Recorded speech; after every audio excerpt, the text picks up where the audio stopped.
중에 하나님 앞에 나아갈 수 있게 해주신 것 감사를 드립니다. 세상의 마지막 때에 될 일들을 하나님께서 성경을 통해 예언해 주신 대로 우리는 그것을 보는 시대에 살아가고 있습니다. 주님께서 우리의 마음과 생각을 더욱 일깨워 주셔서 잠시 후에 주님 앞에 설 때에 우리 가운데 한 사람도 부끄럽게 서는 사람이 생기지 않도록 마지막 시대에 되리라 예언해 주신 그 말씀을 통해 날마다 더욱 깨어있고 더욱 주님을 대망하는 삶을 살아갈 수 있기를 소원합니다.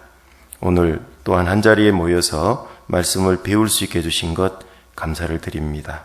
비록 완화된 사회적 거리두기를 하면서 모든 형제자매님들이 이곳에 함께 모여 있지는 못하지만 각 실에서 또 각 가정에서 흩어져서 말씀을 함께 배우며 교훈을 받을 수 있게 해주신 것 또한 감사를 드립니다. 우리 각자에게 말씀하시는 하나님의 음성을 이 시간 모든 분들이 들을 수 있도록 그 마음의 길을 주님께서 더욱 열어주시기를 부탁드립니다. 그 마음판에 하나님의 말씀이 새겨질 수 있도록 그리하여 우리의 마음과 생각의 변화가 나타날 수 있는 귀한 시간이 되도록 도와주옵소서. 예수님 이름으로 기도드립니다. 아멘. 구약 창세기 같이 한번 찾아보시겠습니다. 창세기 24장 67절입니다. 창세기 24장 67절입니다.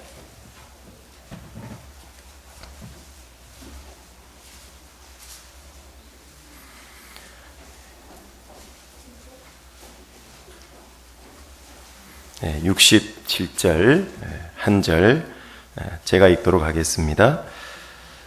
이삭이 리브가를 인도하여 모친 사라의 장막으로 들이고 그를 취하여 아내를 삼고 사랑하였으니 이삭이 모친 상사 후에 위로를 얻었더라. 우리는 지난번 앞선 시간에 축복의 통로인 가정이라는 제목으로 같이 말씀을 한번 배웠고요. 그 축복의 통로인 가정을 구성하는 양대축인 남편과 아내에 관해서 우리는 말씀을 배우고 있는 중입니다. 특별히 지난 시간에 아내의 축복의 통로인 남편에 대해서 같이 배워보셨습니다. 아내가 축복을 받기 위해서는 남편으로서 어떤 역할을 해야 되는가, 이 남편의 중요한 역할에 대해서 같이 배워보셨습니다. 지난 시간에 배웠던 건 크게 두 부분입니다. 창세기 2장에 나오는 아담 하와에게 하셨던 말씀, 두 사람이 연합을 해야 된다라는 그 연합의 의미를 같이 배우셨습니다. 그래서 종이 두 장을 본드로 붙이듯이 딱 붙인다 이런 뜻을 가지고 있다. 그래서 가까이 붙쫓아간다 이런 의미도 있다고 배워보셨습니다. 뿐만 아니라 아주 뜨겁게 사랑한다라는 의미도 그 연합 속에 있다는 것도 배워보셨고, 또 붙쫓아가야 된다, 친근해야 된다 이런 여러 의미들이 있다라는 것을 같이 배워보셨습니다. 그래서 연합의 의미를 여러 가지로 하나님이 담아두신 것은 구원받은 그리스도인이 주님과 교회의 관계를 잘 설명해주는 교훈이 들어있다는 걸 배워보셨습니다. 우리가 신랑 되신 주님과 신부된 교회가 어떻게 연합을 이루어야 하는가를 그 본문을 통해서 미리 가르쳐주고 계신 겁니다. 뿐만 아니라 가정생활을 할 때도 남편과 아내는 그렇게 연합돼야 된다라고 말씀을 드렸습니다. 그리고 지난 시간에 배웠던 또 하나의 주제는 남편이 도대체 가정에서 어떻게 생활하고 어떤 태도로 살아가야 되는가를 같이 배우셨던 기억이 있을 겁니다. 불과 한 달도 안 지났는데 벌써 다 잊어 잡수셨다면 회개해야 될 남편들이십니다. 그래서 다시 기억이 안 나고 잊어버렸다면 도대체 남편의 역할이 뭐였지? 이 생각이 들고 있다면 다시 돌아가서 그 말씀을 꼭 들어보셨으면 좋겠습니다. 제가 아주 강한 표현까지 사용해가면서 말씀을 드렸는데 한 달도 안 됐는데 잊었다는 건 죄송하지만 말씀을 건성으로 듣고 있다는 뜻입니다. 우리 남편 나에게 하시는 하나님 음성으로 안 들었다는 얘기죠. 그냥 정해진 시간에 와서 안 듣고 가면 불편하니까 듣고 간 정도인 겁니다. 너무 극단적인 표현일지 몰라도 사실입니다. 그래서 가정에서 남편 역할을 내가 어떻게 해야 되는가를 잊어버렸다면 우리가 얼마든지 앞에 말씀을 교회 밴드를 통해 다 들으실 수 있잖아요. 다시 한번 들어서 정말 주님 앞에 가시기 전까지 남편으로서 제대로 한번 살다가 가셨으면 좋겠다는 생각이 들고요. 간단하게 요약을 해드리면 이 아내는 남편의 또 축복의 통로인데요. 아내가 어떻게 하면 축복을 잘 받고 행복하게 할 수 있을까? 그걸 남편이 역할이 굉장히 중요하다고 지난 시간에 이렇게 말씀을 드렸는데 아내 통해서 남편이 축복을 많이 받으려면 아내를 위해서 남편이 좀 역할을 해야 되는 게 있는 겁니다. 그래서 하나님이 지금 내게 주신 현재 아내로 만족하라라고 그때 말씀을 드렸습니다. 그래야 그 아내를 통해 남편이 축복을 받을 수 있는 거거든요. 그 생활을 해야 되는 겁니다. 많은 안타까운 가정들을 보면 자기 아내에게 불만이 많아요. 내가 차라리 첫사랑 미스김을 만났더라면 내 인생이 이러지 않았을 텐데, 그 정신없는 소리인 겁니다. 현재 주신 아내에 만족할 줄 알아야 돼요. 왜? 가장 적합한 아내를 주셨다 그랬잖아요. 내가 현재 아내의 가장 적합한 남편인 겁니다. 다른 무슨 배우자에 대해서 고민할 필요가 없습니다. 왜? 나는 그 사람에게 안 맞기 때문에 안 주신 겁니다. 그리고 두 번째로는 아내로 하여금 남편 통해 축복받고 있다는 마음이 들도록 하라. 이렇게 말씀드렸죠. 아내가 행복해져야 남편도 축복이 되는 겁니다. 아내가 불행한데 남편이 무슨 가정에서 축복을 받을 수 있겠습니까?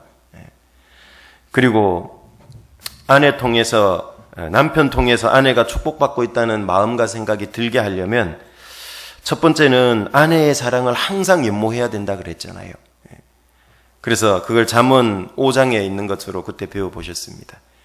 항상 아내의 사랑을 연모하고 늘 아내를 사랑하고 이런 남편은 그 아내에게 복받을 수밖에 없죠. 제가 하다못해 반찬 가지수와 수준이 달라진다 그랬잖아요. 두 번째로는 아내의 마음과 사랑이 남편에게 머물도록 해야 되는 거예요. 늘 아내의 마음과 사랑이 남편에게 머물도록 해야 된다. 그 말씀을 드렸습니다. 그러려면 남편이 역할을 잘 해야 되겠죠. 늘 아내를 연모하면 그 아내도 남편의 사랑하고 아내의 마음과 사랑이 남편에게 머물 거예요. 아내를 연모하지 않으면서 아내 보고 자기를 늘 사랑하라고만 요구한다면 그건 이기적인 사랑일 겁니다. 그렇게 살면 안 된다고 그랬습니다. 그리고 세 번째로는 지식을 따라 아내와 동거해야 된다고 말씀을 드렸습니다. 내 기분 내키는 대로 즉흥적으로 내 생각대로 사랑하는 게 아니에요, 아내를. 그렇게 아내와 가정생활하는 게 아니라 그랬습니다. 그래서 베드로전서 3장 7절에 보면 지식을 따라서 아내와 동거하라고 말씀을 하셨습니다. 그 지식이라고 하는 것은 이 성경에 언급된 말씀뿐만 아니라 남편으로서 부부로서 어떻게 살아가야 된다는 그 정신, 성경 전체적으로 하나님이 말씀하고 있는 그걸 쫓아서 살아야 된다는 얘기인 겁니다. 그래서 남편의 역할을 어떻게 해야 된다는 걸 성경적으로 분명히 알고 계셔야 성경적으로인 지식을 따라서 동거를 할 수 있게 되는 겁니다. 그런데 안타깝게도요, 많은 남편들은 가정생활하는데 남편으로서 어떻게 살아가고 있습니까? 그러면 그냥 하루하루 살죠. 주어졌으니까 살죠. 정말 아내에 대한 그 기본적인 지식도 전혀 모르는 채로 살아가는 분들이 너무 많다라는 겁니다.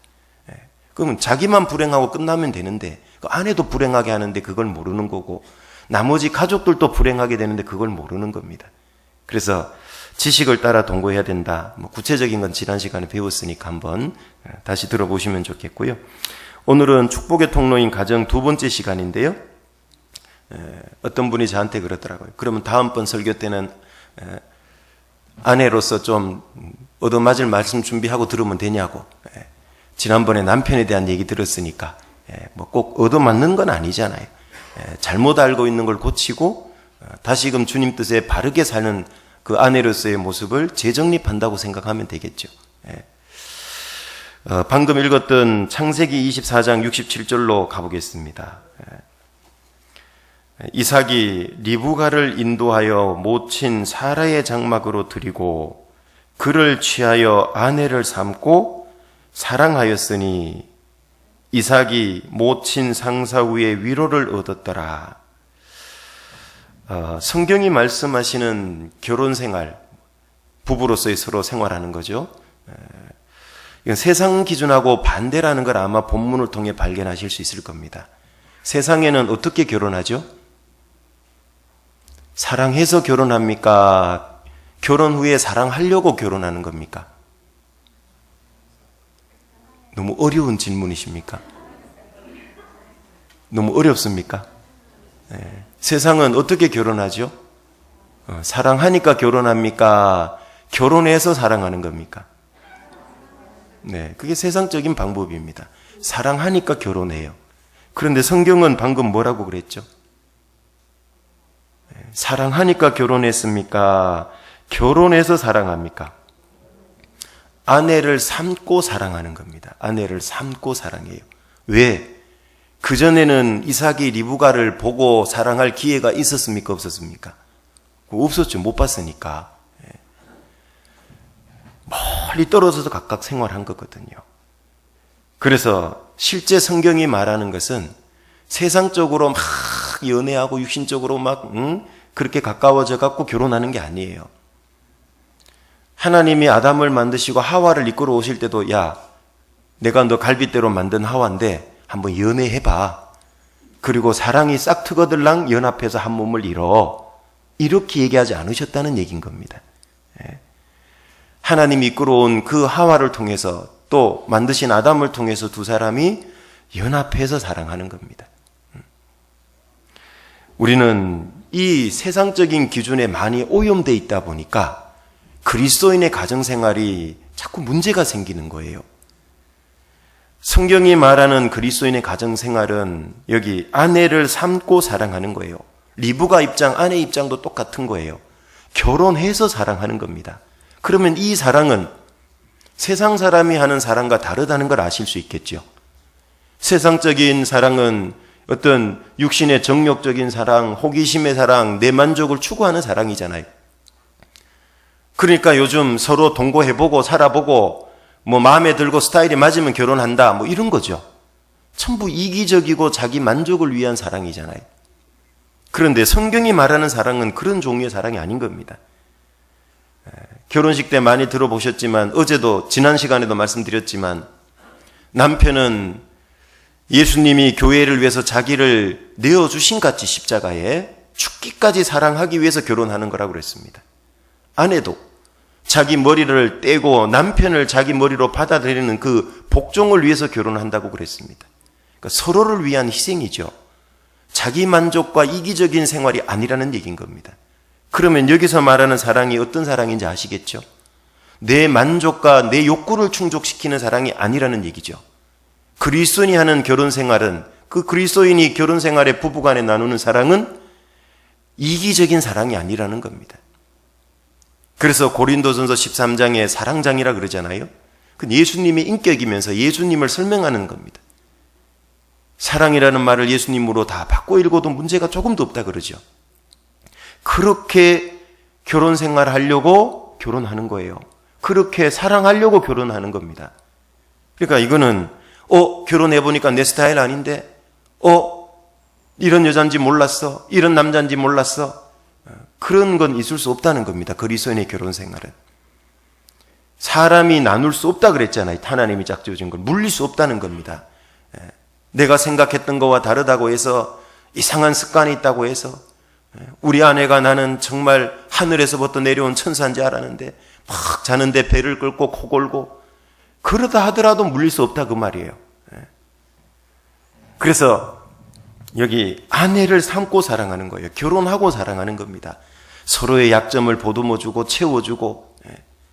그런데 이게 세상적인 사랑의 기준에 오염되다 보니까요, 맨날 남편과 아내에 대한 불만이 있는 거예요. 그건 살아도 잘못 살고 있는 거예요. 그리스도인의 결혼 생활이, 가정 생활이 뭔지도 단 요즘 전문 용어로 1도 모르는 거예요. 이걸 바꿔야 되는 겁니다, 빨리.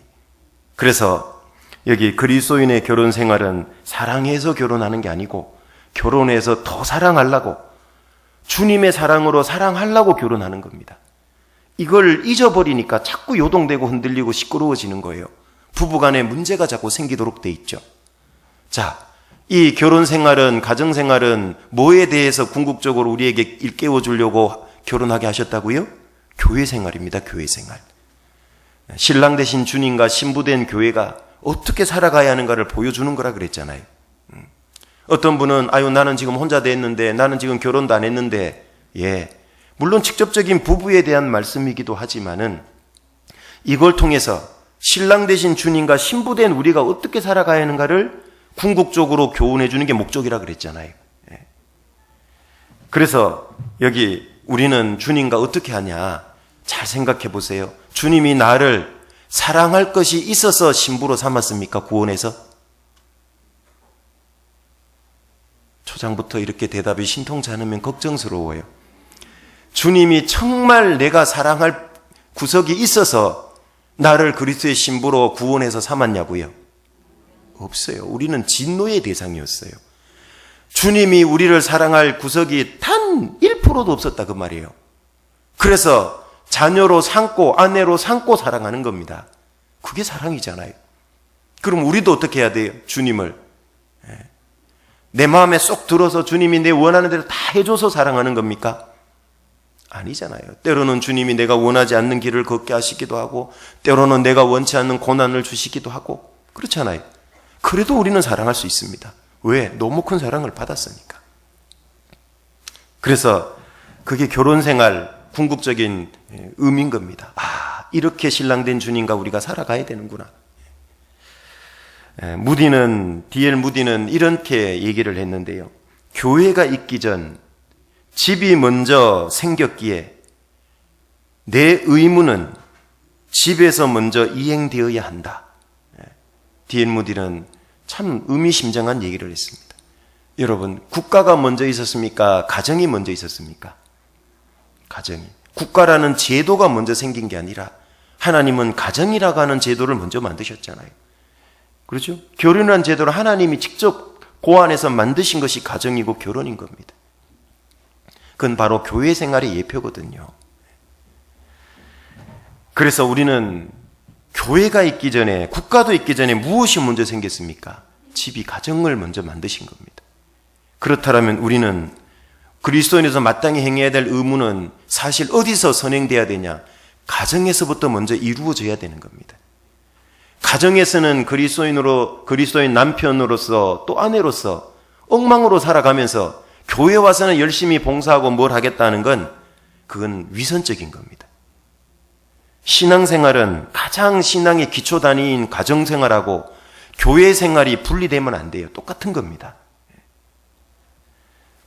가정은 배운 말씀을 실천하는 최초의 실습 장소라고 해도 틀리지 않을 거예요. 서로 사랑하라, 형제자매들 사랑하는데 사실은 부부가 가장 가깝잖아요. 그 형제자매 중에 가장 친밀한 사이가 부부잖아요. 그 부부를 사랑 못하면서 형제자매를 교회 와서 사랑한다, 그건 거짓일 수 있다 그 말이에요. 그런데 부부로서 사랑해 보려니까 잘 됩니까? 안 됩니까? 결혼하기 전에는 흔히 말하는 100m 미인, 100m 미남. 이제 결혼하고 사니까 가까이 붙어서 사니까요. 그렇게 이뻐 보이고 아름답고 멋있게 보이던 부부가요, 이제 허점, 단점이 보이기 시작하잖아요. 그죠? 그런 배우자를 사랑하라는 것을 실천해 보는 겁니다. 부족한 게 보이고 단점이 보여도 계속 사랑하는 겁니다. 그걸 실천하는 것이 바로 가정이에요. 그런 배우자를 사랑 못하는 사람이 교회 와서 어떻게 형제자매를 사랑한다고 말할 수 있겠어요? 그건 사탕 발림일 수 있다 그 말인 겁니다. 가장 가까운 이 배우자를 사랑하지 않으면 어찌 보면 주님 오실 때까지 형제자매를 진정으로 한 번도 사랑 못할 수도 있어요. 가정과 연결되지 못한 신앙생활은 위선일 수 있다는 걸 기억하십시오. 하나님은 교제에도 계시지만 가정에도 여전히 계시는 분이기 때문에 그래요. 하나님은 교회 생활도 명한 분이시지만 가정생활을 명한 분이시기도 합니다. 동일한 분이신 겁니다. 교회 생활의 말씀은 순종하는데 가정생활의 말씀은 불순종한다. 그거는 부분적인 순종이죠. 온전한 순종이 아닌 겁니다. 배우자가 마음에 들어서 하는 게 아니에요. 하나님의 뜻이고 말씀이기 때문에 하는 겁니다. 그래야 주님의 교회에 대한 비밀을 더 깨달아가기 때문에 하는 거예요. 사랑을. 무디는 또 이렇게 얘기를 했습니다. 당신의 구원을 당신에게 물어보지 않겠습니다. 당신 아내에게 물어보겠습니다. 그것도 참 의미심장한 얘기죠. 반대입니다. 당신의 구원을 당신에게 물어보지 않겠습니다. 당신 남편에게 물어보겠습니다. 같은 얘기겠죠. 그 사람이 진짜 구원받았다면 교회 생활뿐만 아니라 가정생활도 잘해야 되는 겁니다. 그건 하나기 때문에 그래요. 한 분 하나님 앞에서 생활하는 거기 때문에. 성경에서는 집사에 대한 직분도 있고 감독, 장로 이런 직분자에 관한 이 조건들을 말씀을 하고 있습니다. 그런데 교회의 직분들을 언급했는데 모든 조건에 공통적으로 나오는 것은 바로 가정생활에 관한 부분들이라는 얘기인 겁니다. 그 말은 가정에서 똑바로 못 사는 사람은 교회에서 똑바로 살 자격이 없다는 얘기인 겁니다. 교회에서 집사도 하고 장로도 하고 감독도 하고 어떤 그런 일들을 하려고 하면 먼저 선행돼야 될 것이 올바른 가정생활이라고 성경은 말씀하고 있는 겁니다. 아내로서 남편으로서 합당하게 살아야 되는 겁니다. 지금 내가 혹시 부족하고 안 되는 게 있다고 해서 무슨 직분을 때려치고 내려놓으라는 게 아니라 직분을 바꾸는 게 아니라 내 삶을 고치라는 얘기인 겁니다. 성경은 그걸 말씀하는 게 목적이잖아요. 그래서 사실 가정생활을 남편과 아내가 잘 생활하면요, 또 부모로서 자녀로서 잘 생활하는 건 마치 뭐와 같냐 하면 선교 생활을 하는 것과 같다, 이렇게 이해하시면 되는 겁니다. 부부로서 부모 자식이 서로 하나님의 뜻에 맞게 잘 생활하면 어떻게 됩니까? 그 모습, 그 아름다운 향기가 주변에 퍼지도록 돼 있죠. 그게 바로 전도의 기회가 됩니다. 구원받지 않은 배우자가 구원받고 구원받지 않은 부모 자식 간의 한쪽이 또 구원받게 되는 거예요. 성경을 쫓아서 올바르게 가정생활하면 가장 중요한 하나님의 축복의 통로가 가정인데 가장 중요한 축복이 뭡니까? 구원의 축복이 그 가정에 임해요. 구원받았다고 하는 한 사람이 가정에서 엉망으로 살면 그 가정에는 구원이라고 한 하나님 축복이 임하지 않잖아요. 우리가 가정생활을 잘하는 건 전도생활이고 선교생활입니다. 한 가정에서 어떤 사람이 먼저 구원을 받았다면 그 가정의 선교사로 보내졌다, 이렇게 생각하는 게 맞습니다. 단순히 배우자가 마음에 드네 안 드네, 부모가 자식이 마음에 드네 안 드네, 그건 세상 사람만도 못한 겁니다. 그렇게 살면 안 되죠. 세상 사람 중에도 얼마나 화목하게 잘 사는 사람이 많습니까? 구원받은 그리스도인은 서로 사랑하려고 결혼한다는 걸 잊지 마십시오. 부부 간에도 그렇고 부모 자식 간에도 그렇고 더 뜨겁게 사랑해야 돼요. 그게 가정생활인 겁니다. 그렇게 주님의 사랑으로 사랑입니다. 그렇게 사시면 그게 바로 전도의 문이 열리기 시작하는 겁니다. 전도의 문은 사랑의 키를 꽂으면 잘 열린다고 그럽니다. 오늘은 여기 아내의 축복의 통로인 남편인데요. 달리 말하면 남편은 아내의 축복의 통로다, 이렇게 얘기할 수 있겠죠. 아내 입장에서는 하나님이 누구를 통해 나에게 축복해 주시냐, 이 가정에 특별히 남편을 통해서 아내인 나에게 축복해 준다는 걸 잊으면 안 되는 겁니다. 물론 이것은 궁극적으로 영적으로는 구원받은 그리스도인은 머리 대신 주님을 통해 축복이 임한다는 것에 대한 교훈인 겁니다.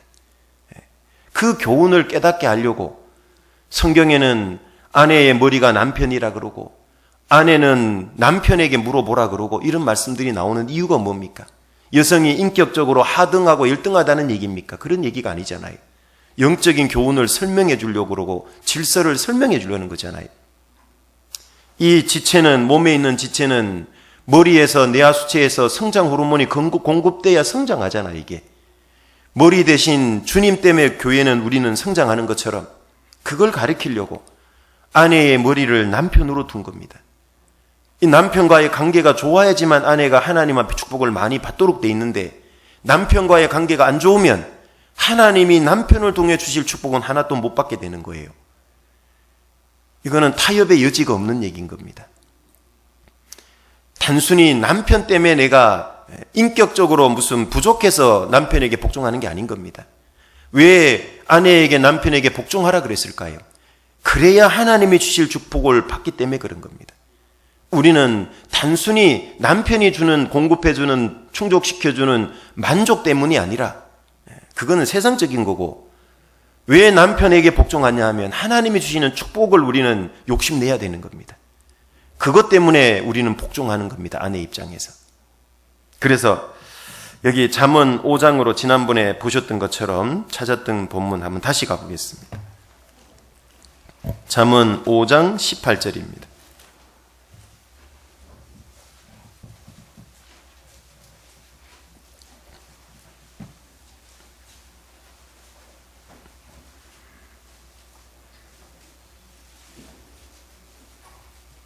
잠언 5장 18절입니다.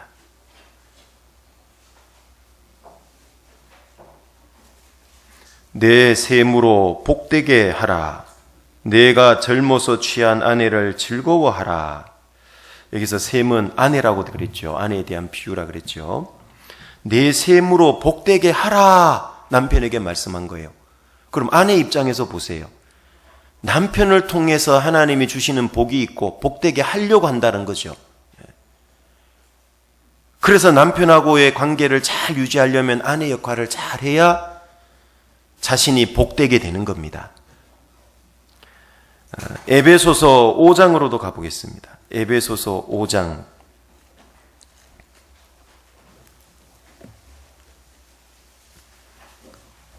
22절부터 24절입니다.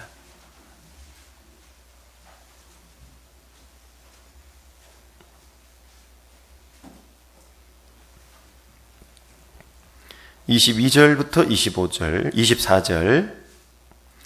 아내들이여 자기 남편에게 복종하기를 주께 하듯 하라. 이는 남편이 아내의 머리됨이 그리스도께서 교회의 머리됨과 같음이니 그가 친히 몸의 구주시니라. 그러나 교회가 그리스도에게 하듯 아내들도 범사에 그 남편에게 복종할지니라. 영어로는 서브미션. 복종하래요. 복종. 이건 군대 용어잖아요. 아내들이 남편에게 얼만큼 복종해야 되냐, 여기 기준을 말씀하고 있잖아요. 여기 죽게 하듯 복종해야 되는 겁니다. 쉽지가 않겠죠. 왜 죽게 하듯 하라 그랬냐 하면 남편 보고는 잘 안 되기 때문에 그래요. 죄송합니다. 저도 부족한 남편이거든요. 남편 자체만 놓고 복종하려니까 어떻게 해요? 우리 자매님들, 현재 남편만 보고 저는요 100% 전심으로 복종하고 잡은 마음이 올라와요. 이런 자매님들 많이 계시겠죠? 한 분도 대답을 안 하시네. 네. 자, 이게 쉽지 않거든요. 그런데 남편만 보고는 안 돼요. 그래서 죽게 하듯 복종하라고 그랬어요.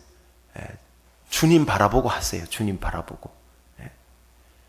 그러면 죽게 하듯 할 수 있어요. 이 남편에게 복종하라고 말씀한 분이 누구예요? 부족한 남편이 나보고 복종해! 그러면 하기가 쉽지 않은데 주님이 하라고 한 거니까 우리는 할 수 있는 거예요. 그렇죠? 받은 은혜가 너무 크니까 얼마든지 할 수 있는 거예요. 그래서 남편에게 복종하는 동기는 남편에게 있지 않아요. 남편의 조건 여하에 딸린 게 아니라는 얘기인 겁니다. 주님께 있는 거예요. 주님께. 그래서 복종하는 겁니다. 교회 안에서도 마찬가지예요. 우리가 신앙생활하고 하나님께 순종하고 복종하는 거는요, 무슨 봉사회장이 마음에 들고 어머니회장이 마음에 들고 목사가 마음에 들어서 하는 게 아니에요. 주님 때문에 하는 거예요. 주님 때문에. 그게 영적인 결혼 생활이잖아요. 신랑 된 주님과. 여기 교회가 그리스도에게 하듯 아내들도 범사에 그 남편에게 복종할지니라. 교회는 이 교회의 머리는 주님이고 우리는 예수님의 몸이라 그랬잖아요. 그게 교회예요.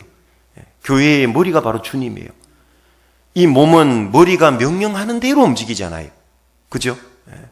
자기 뜻, 고집, 자기의 어떤 이상 이런 게 없잖아요. 머리가 하라는 대로 하는 거예요. 그게 지체 비유의 가장 중요한 교훈 중에 하나입니다. 어떤 지체가 자기 이성을 갖고 있는 지체가 있습니까? 자기 생각을 갖고 있는 지체가 있습니까? 없어요. 몸의 지체는. 그죠? 만약에 지체가 어떤 생각을 갖고 있다면 사고로 절단되면 생각이 그만큼 없어져 버려야 되거든요.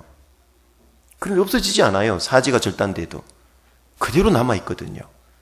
그러니까 지체는 자기 생각, 자기 고집이 없는 겁니다. 우리는 그렇게 살아가는 거예요. 아내는 가정생활을 통해서 남편을 통해서 그걸 배우는 겁니다. 그리고 모든 지체는 아시는 대로 머리 밑에 다 붙어 있는 거예요. 어떤 지체도 머리 위에 있는 지체는 없어요. 그죠? 그게 질서를 가리키는 거잖아요. 그게 복종을 가리키는 거거든요. 위치상으로도 그렇고 역할상으로도 그래요. 그걸 철저히 가정에서 아내는 남편 통해 배우는 거예요.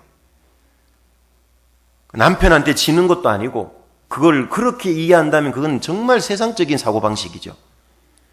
남편이 세상 기준으로 좀 더 좋든 좀 부족하든 상관없어요. 나는 이 남편을 통해 주님 앞에 배울 걸 배우는 거거든요. 복종을 배우는 거거든요. 그러면 그게 다 내 영광이거든요. 주님 앞에 가면. 나는 우리 남편이 이렇게 부족해서 이런 문제가 있어서 못해요. 그게 아니고요. 그건 방향을 잘못 잡은 겁니다. 그래서 여기 복종하라 그러니까요. 잘 안 되는 거예요, 자꾸. 왜? 주님은 눈에 안 보이고 남편은 눈에 보이니까. 주님은 내 앞에 자주 안 나타나는데 남편은 맨날 나타나니까. 그러니까 맨날 부족한 게 보이니까. 심지어는 세상에 어떤 아내는 그런데요. 저거 좀 내 눈앞에 좀 치우라고. 저거. 심각하죠, 그러면. 그리스도인 아내가 그렇게 조금이라도 생각한다면 그건 심각한 겁니다. 그건 하나님의 말씀을 몰라도 너무 모르는 거예요. 이 땅에서 많고 많은 남편이 있는데 왜 하나님은 이런 남편을 나한테 붙여가지고 이렇게 고생하게 하냐고 이러고 있으면 그 남편을 주신 걸 목적을 하나도 모르는 거예요. 이 땅에서 남편은 무엇에 대한 모형과 그림자라고요? 우리의 영원하시고 완전한 남편에 대한, 남편이신 예수님에 대한 모형과 그림자예요. 그렇죠? 네. 모형과 그림자예요. 실체가 아니라고요. 그러니까 모형과 그림자는 완전해요, 불완전해요? 그럼 필연적으로 불완전한 겁니다. 하나님이 남편을 만들 때, 아담을 만들 때 처음부터 완벽하게 만들었을까요? 어째 대답이 이렇게 없으시대요. 처음부터 완벽하게 만들었을까요? 네. 남편 아담은 하와가 있어야 온전해지는 거예요. 그래서 둘이 한 몸이다 이렇게 얘기하는 거예요. 둘이 결혼하기 전까지는 아담은 부족한 존재예요. 거기에 무엇을 통해도 알 수 있냐면 하와를 만들 때 돕는 배필로 만들었다 그랬잖아요. 그렇죠? 그 말은 도움을 받아야 될 영역이 있다는 거죠. 불완전하다는 얘기예요. 그런데 불행히도 많은 아내들은 완전하기를 원해요. 남편이 내가 원하는 대로. 그거는 불가능에 도전하는 겁니다. 생각 자체가 잘못된 겁니다. 그런 그림자와 모형과 같은 불완전한 남편과 살게 하신 이유가 뭘까요? 그런 남편에게 특별히 복종하라고 했어요. 그렇게 하신 이유가 뭘까요? 쉽지 않잖아요. 힘들지 않아요. 내 입속에 혀처럼 놀아주는 남편이라면 까짓것 복종하는 거 어렵지 않겠지만은 사사건건 부딪힐 수도 있잖아요. 남편이 그런 남편에게도 복종해래요. 도대체 불완전한 남편을 만들어주시고 만나게 해주시고 거기에 복종하라고 하신 이유가 뭐냐 그 말이에요. 그런 남편을 통해서 축복받으라고 그런 거예요. 하나님이 주시는 영원한 영광을 얻게 하려고 그런 거예요. 남편이 내 구미에 100% 딱 들어맞는다면 남편을 통해 얻을 영광이 하나도 없어지는 거예요. 베드로전서 3장으로 가보겠습니다. 베드로전서 3장 1절부터 6절입니다.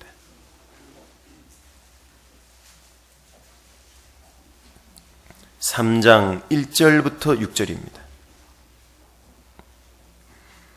아내된 자들아, 이와 같이 자기 남편에게 순복하라. 이는 혹 도를 순종치 않는 자라도 말로 말미암지 않고 그 아내의 행위로 말미암아 구원을 얻게 하려 함이니 너희의 두려워하며 정결한 행위를 봄이라. 너희 단장은 머리를 꾸미고 금을 차고 아름다운 옷을 입는 외모로 하지 말고 오직 마음에 숨은 사람을 온유하고 안정한 심령에 썩지 아니할 것으로 하라. 이는 하나님 앞에 값진 것이니라. 전에 하나님께 소망을 두었던 거룩한 부녀들도 이와 같이 자기 남편에게 순복함으로 자기를 단장하였나니 사라가 아브라함을 주라 칭하여 복종한 것 같이 너희가 선을 행하고 아무 두려운 일에도 놀라지 아니하므로 그의 딸이 되었느니라. 여기 첫 번째로는 남편을 통해 어떤 축복을 하나님은 약속하고 있을까? 3장 1절 2절에 보면은요, 특별히 만약에 남편이 구원받지 않았다, 그 아내의 이 정결한 행위를 통해서 남편을 구원시킬 수 있다는 겁니다. 그게 축복이에요. 짐이 아니고. 구원받은 청년 형제 자매가 결혼해서 살아가는 것도 축복이지만은 구원받기 전에 이미 결혼을 했습니다. 그 중에 한쪽 배우자가 먼저 구원을 받겠죠. 그러면 나머지 배우자 전도하는 게 쉽지 않죠. 그런데 그 쉽지 않은 일을 하나님을 의지해서 결국 이루면, 남편을 구원받게 하면 그 영광과 축복이 아내에게로 돌아가는 거예요. 그래서 다니엘서 잘 아시는 대로 12장 3절에도 많은 사람을 옳은 대로 돌아오게 하면 별과 같이 영원토록 비치리라. 그 영원한 영광을 의미하는 겁니다. 아내는 남편을 통해서 열심히 전도하면은요, 또 남편의 신앙을 세우면 그 영광을 아내는 얻는 겁니다. 잘 아시는 성경에 이 브리스길라와 아굴라가 나오잖아요. 부부입니다. 이 브리스길라와 아굴라는 부부인데 성경은 질서잖아요, 대부분. 질서를 가리킬 때는 남편 아굴라를 먼저 얘기해요. 그런데 대부분에서는 항상 브리스길라를 먼저 얘기합니다. 왜 그러냐면 아내 신앙이 좀 더 좋았던 것 같아요.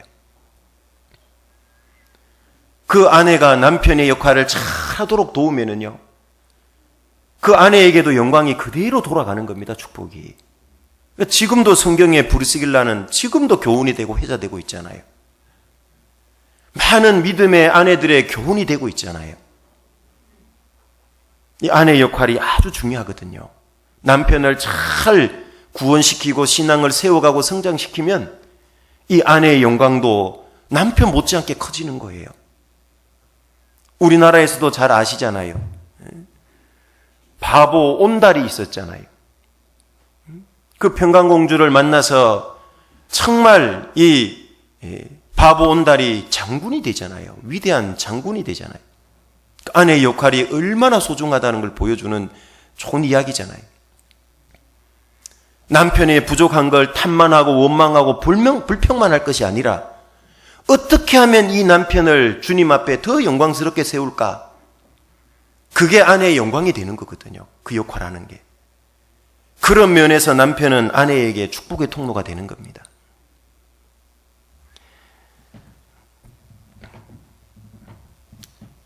뿐만 아니라 이 남편 때문에요, 아내의 신앙이 더 하나님 보기에 값지게 바뀐다고 본문은 말씀하잖아요. 특별히 구원받지 않은 남편 전도하려니까 아내가 어떻게 생활하죠? 여기 단장하게 자기를 단장한다 그랬잖아요. 어떻게? 하나님을 두려워하고 정결하게 행동하고 그렇게 하면서 자기 신앙이 더욱 단장이 되는데, 이것은 하나님 앞에 값진 거라 그랬잖아요. 하나님 앞에 값진 거라고 말씀하잖아요. 4절 끝에 보면. 그게 바로 아내에게 축복이 되는 겁니다. 자기 신앙이 더욱 단장이 돼요. 남편을 도와서도 자기에게 영광과 축복이 되지만은, 남편을 전도하고 가정을 세우고 이러기 위해서 아내가 정말 하나님을 두려워하고 더 구별되게 정결하게 살아가고 외모 치장하는 데 시간, 물질 투자하지 않고 자기 속사람을 단장하고 그렇게 함으로써 하나님 앞에 값진 신앙생활을 하고 장차 그리스도의 신부로 설 때 아름답고 영광스럽게 쓴다는 얘기인 겁니다. 그게 축복인 거예요.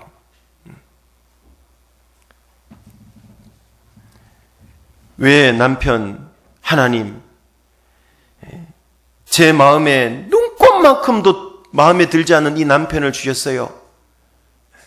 이런 불평을 하냐 하면 크게 두 가지를 오해했기 때문에 그래요. 잘못 알고 있기 때문에 그렇습니다.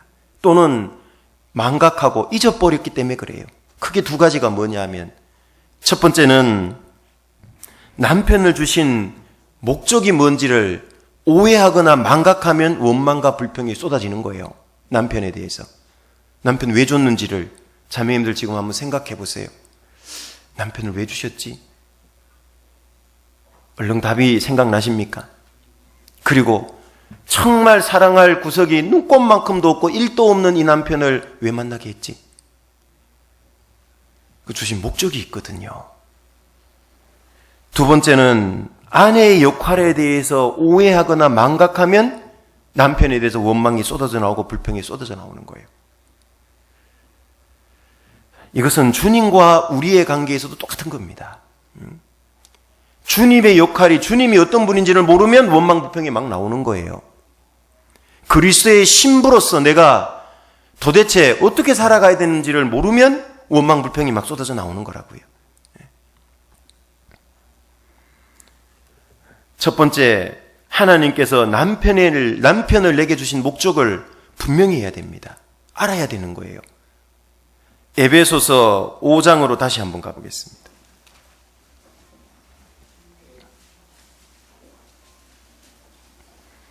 남편은 이런 역할을 하는 사람이래요. 에베소서 5장 25절.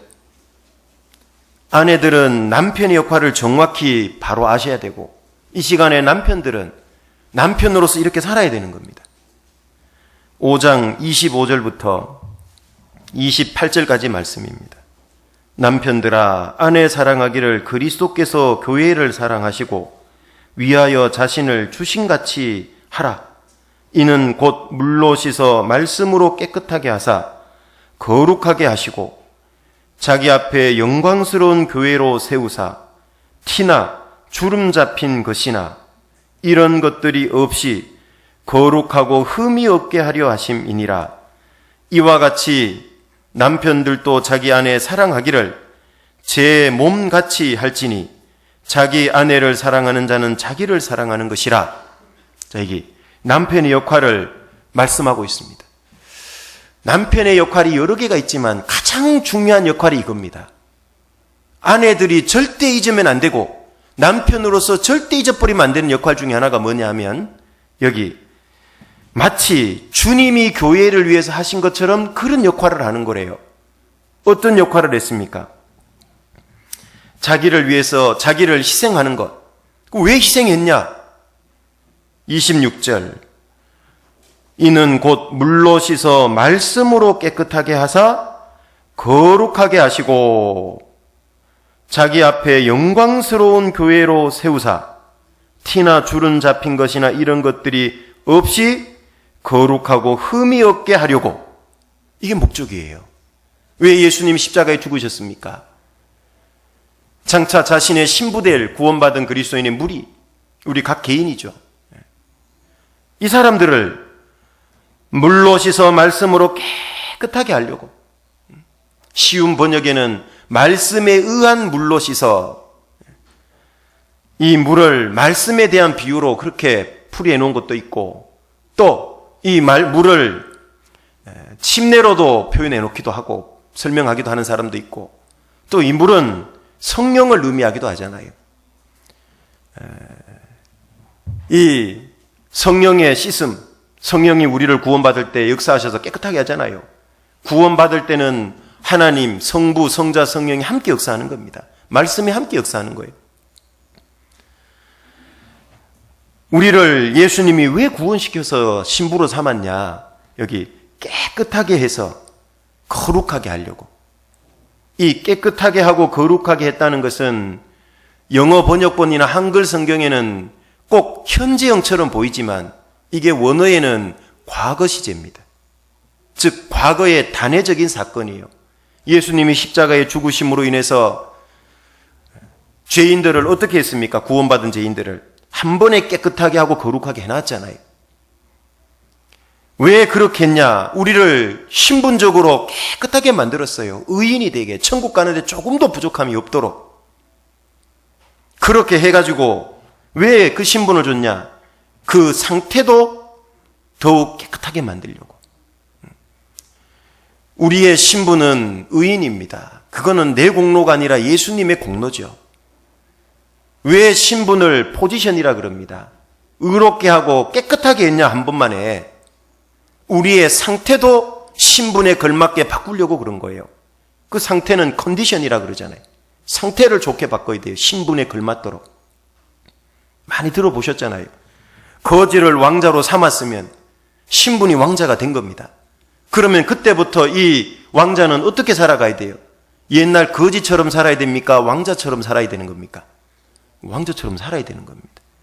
상태도 삶도 바뀌어야 돼요. 그래서 27절에 자기 앞에 영광스러운 교회로 세우사, 점점 영광스럽게 세워가다 주님 오실 때 영광스럽게 세워지는 거예요. 상태도 바뀌어야 되는 겁니다. 주름 잡힌 것이나 흠이 없어야 되는 겁니다. 점점 깨끗하게 만들려고 그래요. 여러분, 주님은 이런 역할을 하려고 십자가에 죽으시고 신랑 되시고 신부된 교회를 만드신 거예요.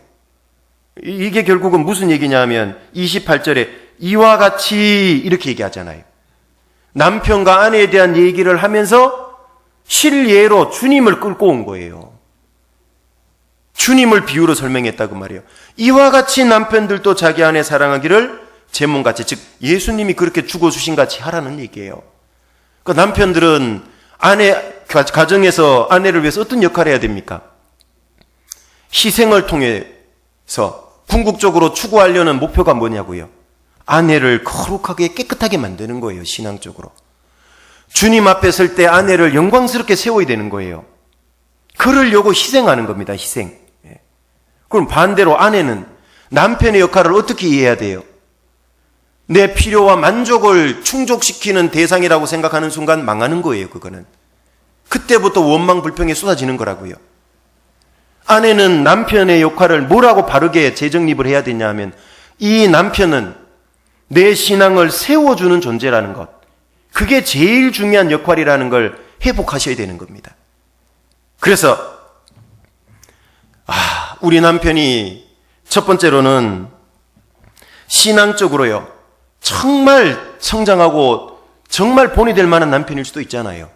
그리고 장점이 많은 남편이죠. 그러면 좋죠. 그러면 그런 것들로 인해서 자기 아내의 신앙을 붙들어주고 세워주는 거예요. 그건 가장 이상적일 겁니다. 그런 상태라면.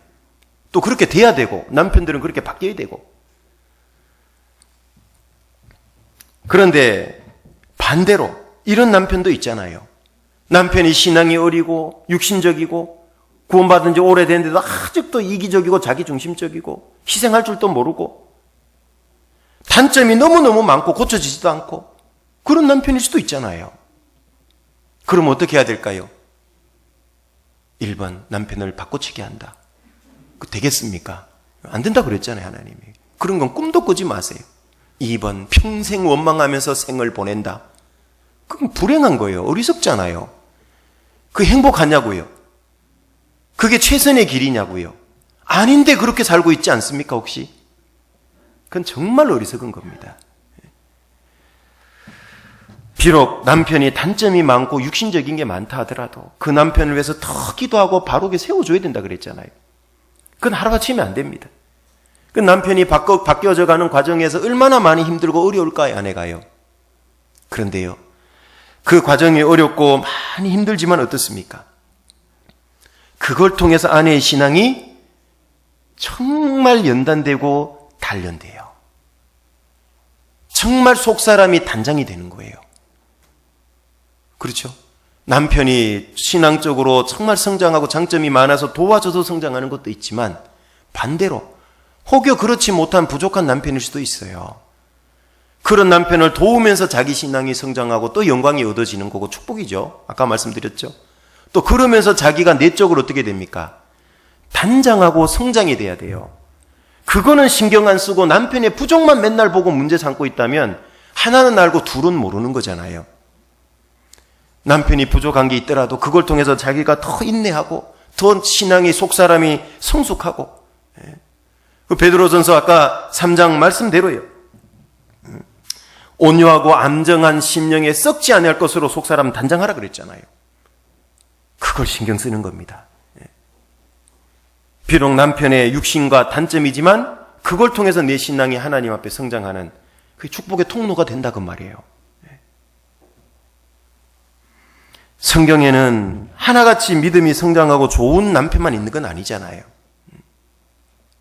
이 나발이라고 하는 남편은 이름도 별로 안 좋잖아요.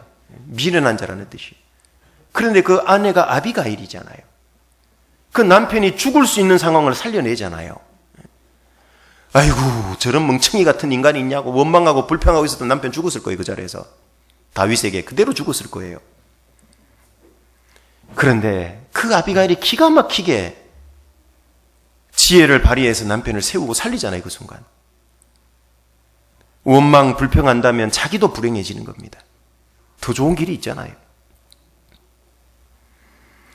마틴 루터는 가정은 크리스찬의 인격을 훈련시키기 위해서 하나님께서 규정해 놓으신 장소다 이렇게 얘기를 했습니다. 참 맞는 말인 것 같아요. 하나님 왜 가정을 주셨을까? 결혼이라는 걸 통해서 남편과 아내를 주고 자녀를 주고 부모를 주셨을까? 그 가정은 크리스찬의 인격을 훈련시키기 위해서 하나님이 규정해 놓은 장소예요. 그리스도인의 신병 훈련소와 같다 그 말이에요. 가정에서 계속 훈련받게 하는 겁니다. 그런데 그걸 잊어버리니까 어때요? 원망 불평이 나오는 겁니다. 남편을 내게 주신 그 목적을 잊어버리지 마세요. 남편은 내 신앙을 세우는 존재예요. 나를 더욱 깨끗하게 하고 거룩해 하고 주름 잡힌 것 없이 쫙 펴지게 하고 흠도 없이 오점도 없이 만들어가는 존재예요. 남편은 두 가지 역할을 해서 그렇게 한다 그랬죠?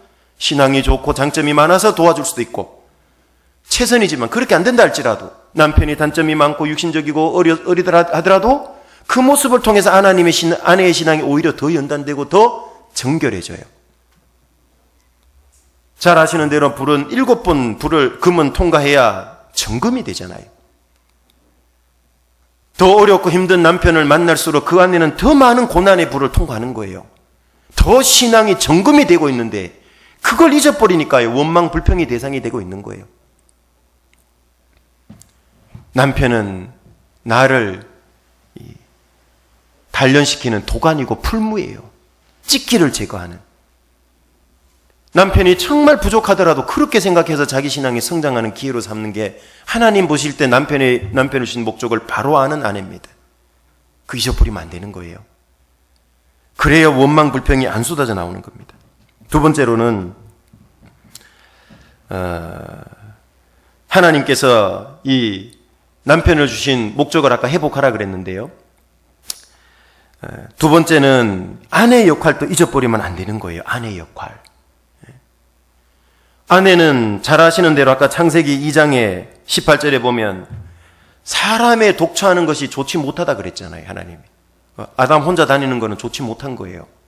온전하지 못한 거예요. 그 좋지 못하다, 그게 선하지 못하다 그런 뜻인 거예요. 선한 게 아니래요, 그게. 그럼 더 심각한 얘기죠. 그래서 하와가 필요한 거예요, 돕는 배필이. 그럼 아내는 두 번째, 자기 역할을 다시 회복해야 돼요. 남편에 대해 주신 목적도 회복해야 되지만 두 번째로는 아내의 역할이 뭔지도 다시 잊어버리고 놓치고 오해하고 있다면 회복하셔야 돼요. 아내의 역할은 돕는 배필입니다. 바라는 배필이 아니다 그 말이에요.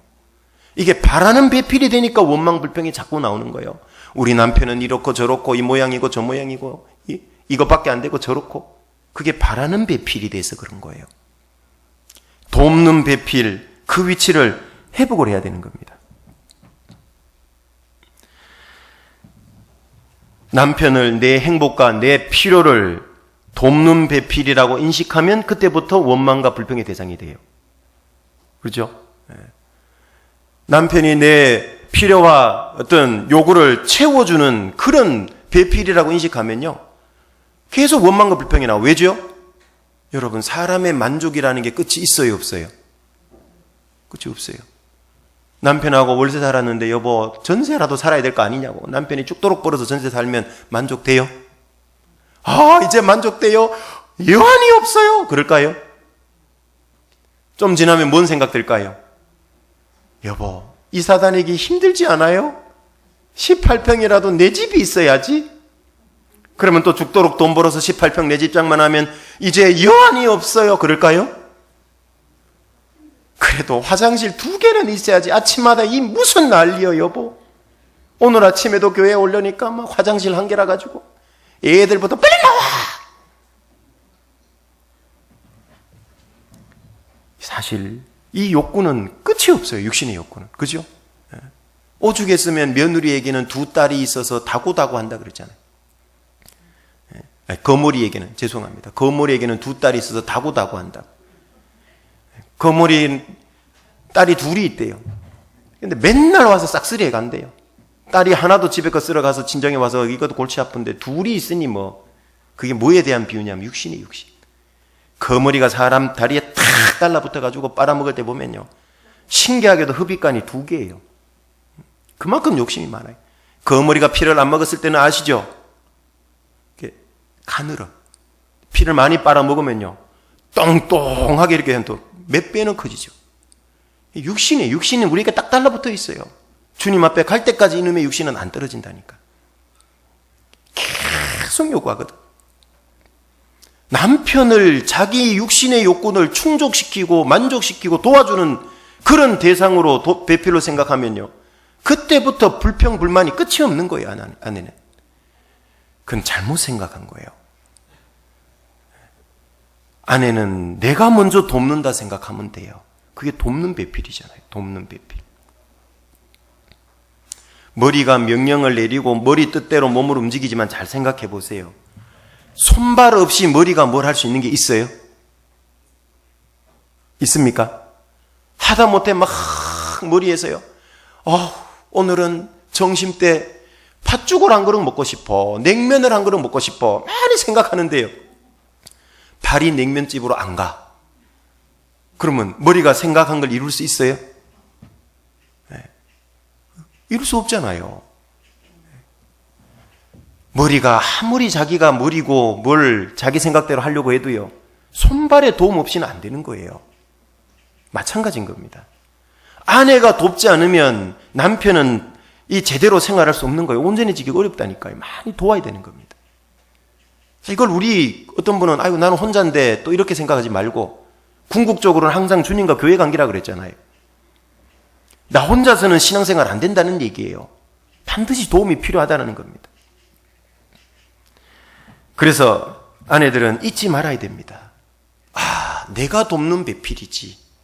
그렇죠? 그래서 남편으로 하여금 제대로 자기 일을 하게 하는 거예요. 그게 아주 중요한 겁니다. 교회 안에서 우리는 그리스도의 신부입니다. 머리 대신 주님이 생각하고 이루고자 하는 걸 제대로 이루어 드리도록 열심히 해야 된다는 게 궁극적인 교훈이라 그랬죠. 그래도 우리 남편 마음에 안 드는데요. 아멘이 잘 안 되는데요. 그런 분을 위해서 하나님께서 실제 실리의 샘플을 하나 준 게 누구예요? 아까 베드로전서 3장 다시 한번 가보세요.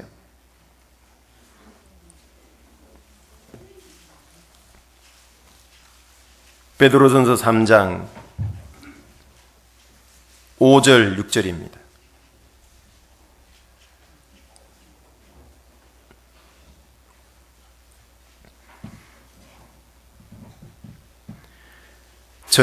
이 전에는 구약을 뜻합니다. 구약 성경.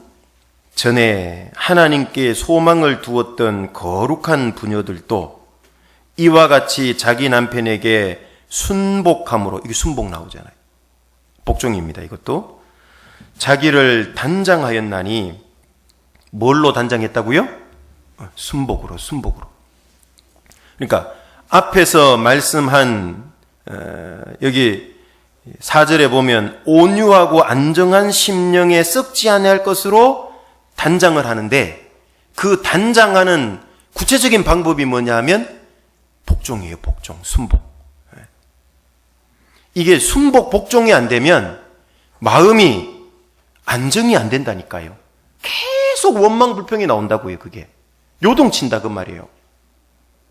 순종, 복종해야 평강해진다니까요. 그게 온유한 걸 유지할 수 있다니까요. 남편의 역할이 뭔지를 망각하고 잊어버리고 오해하고, 아내의 역할을 망각하고 잊어버리면은요, 온유해지지 않아요. 자꾸 열받아요. 쉽게 열받아요. 특히 갱년기 오면 더 잘 열받잖아요. 호르몬 변화 때문에도 그렇고. 더 자꾸 이게 온유해지지가 않아요. 그리고 안정해지지가 않아요. 이게 뭐 때문에 이런 문제가 있냐? 복종이 안 돼서 그런 거예요. 복종이. 아예 그 위치에 가면 좋은데. 직장 생활에도 그렇고 사회 생활에도 그래요. 윗사람에게 복종하려는, 질서에 딱 순종하려는 마음이 되면요, 열심히 해요. 문제 안 걸리고. 그런데요, 막 부장이, 그 다음에 뭐 상사가, 윗사람이 내 마음에 안 들고 어떻게 바보같이 저렇게 일하냐고 막 교만해지고 높아지잖아요. 그때부터 평강 다 깨지는 거예요. 안정도 안 되는 거예요. 그래서 5절에 다시 가보면 순복함으로 자기를 단장하였나니, 6절 사라가 예를 든 게 누구예요? 사라 아브라함의 아내잖아요. 사라가 아브라함을 주라 칭하여 복종한 것 같이 뭐라고 칭했다고요? 주예요. 주라는 뜻은 뭐냐면 머리에 이고 다닌다 그 뜻이에요. 원래 주님. 사라가 아브라함을, 남편을 주라 칭하였던 것 같이 이걸 예로 들어준 거예요. 그런데 사라가 아브라함을 주라 칭했다 그러니까 뭐 그랬나 보다 이렇게 생각하지요. 그런데 주라 칭하기가 너무너무 어려웠던 거 아세요? 이 아브라함은 자기 살자고요, 자기 아내 사라를 다른 남자 품에 버린 사람이에요. 결혼하고 나서. 근데 그것도 한 번이 아니라 2번씩이나. 이게 제정신인 남편이냐고요. 예? 창세기 12장에 보면 기근을 피해서 애굽으로 내려갔잖아요. 아내 사라가 너무 아립다웠어요. 애굽 사람들이 너무 아립답다 그러고, 야, 이게 내 아내인 줄 알면 나를 죽이고 빼뜨려 갈 수 있으니까 여보 당신이 내 아내냐고 묻거들랑 아니라고 얘기해. 그냥 누이라고 얘기를 해. 사라도 참 믿음이 좋아요. 속이 좋아. 그걸 하란다고 그렇게 또 시킨다고 해요. 이게 대단한 거예요, 아내가. 그런데 결과는 뭐예요? 아니라다니까 누이라 그러니까 뭐 애굽 사람이 아브라함의 무슨 뭐 여동생 같으니까 데려간 거예요. 그리고 그 당시에 절대 권력자 애굽의 바로 왕의 아내를 삼으려고 데려가 버렸어요. 이제 아브라함 자기 힘으로는 자기 아내 못 찾아와요. 아니, 정상인 남편이라면 자기가 죽는 한이 있어도 아내 지켜야 되는 거잖아요. 그죠? 예. 도망이라도 쳤어야지, 둘이. 뭐냐고, 그게. 예. 그런데 하나님이 막아주셔서 아내를 되찾을 수 있었잖아요. 여러분, 한 번이라면 또 남편이 실수로 봐줄 수 있겠죠? 예? 그런데 창세기 20장에 보면 아브라함이 그랄로 이사를 갔어요. 그랄로 갔는데 그랄의 왕인 아비멜렉이 보니까 사라가 또 이쁜 거예요. 그런데 아브라함이 뭐라 그러냐면, 당신 지난번처럼 또 누이라고 해? 아니면 내가 죽을 수 있어? 그래가지고 또 뺏긴 거예요, 아비멜렉 왕에게. 자매님들, 아내 되신 분들, 남편이 나를 2번이나 다른 남자의 품에 버리면 같이 살고 싶어요? 안 살고 싶으세요? 예? 안 살고 싶대, 안 살고 싶대. 그런데 사라는 살아요, 안 살아요? 그래도 살았어. 그래서 살았는지 모르겠지. 정말 믿음이 좋잖아요. 남편의 자격이 정말 눈꼽만큼도 없는 거예요, 그거는. 물론 아브라함이 신앙이 어렸을 때 얘기고. 충분히 이혼 사유가 되잖아요. 자기를 버렸잖아요. 자기가 먼저 아내가 사라가 버린 것도 아니고. 여러분, 하나 자매님들, 아내들 여쭤볼게요. 혹시 내 남편이 나를 다른 남자의 품에 2번 버린 남편이 있으면 손들어 봐봐요. 그런 남편 아니라면 주라칭할 수 있다는 얘기예요. 그렇죠? 성경은 복종의 본으로서 아브라함의 아내 사라를, 현대를 살아가는 아내들에게 소개해주고 있는 겁니다. 이게 기준이고 본이래요. 특히 남편에게 실망한 아내들에게 소개해주고 있는 거예요. 그렇죠? 이 사라는 굉장한 위로를 주고 있잖아요. 야, 사라는 이런 남편인데도 살았구나. 그리고 결국은 아브라함이 어떻게 됐죠? 믿음의 조상이 되기까지 하잖아요. 창세기 22장에 이삭을 바치잖아요. 아브라함이 결국은 과정이잖아요. 바뀌잖아요. 이때 그냥 헤어지고 이 화상아 네 살자고 나를 버려? 그리고 끝내버렸다면 사라는 이렇게 믿음의 여인으로서 히브리서 11장의 이름이 들어갈 수 없었을 거예요. 그런데 하나님 앞에 믿음으로 아브라함을 추라친 거예요. 아브라함이 자격이 있어서가 아니다 그 말이에요. 이게 아내의 역할을, 본분을 너무 잘 알고 있는 거예요. 남편은 부족하지만 아내의 역할을 계속한 거예요. 현대를 살아가는 아내들에게 도전이 되지만 기준이 되는 겁니다. 이렇게 살아야 되는 겁니다. 그러다가 장차 진짜 남편인 주님을 만나야 부끄럽지 않게 되는 거예요. 영광스럽게 되는 겁니다. 성경에는 아내로서 가정생활에 정말 본이 된 여인 하나를 소개해 주는데요. 그 여인이 바로 룻이라고 하는 여인입니다. 룻. 룻기로 한번 가보시죠. 룻기.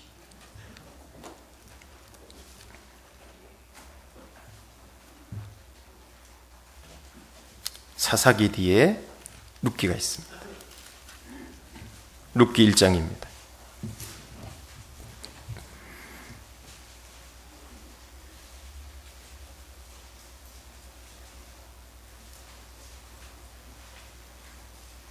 룻기 1장 1절부터 5절입니다. 룻기 1장 1절부터 5절.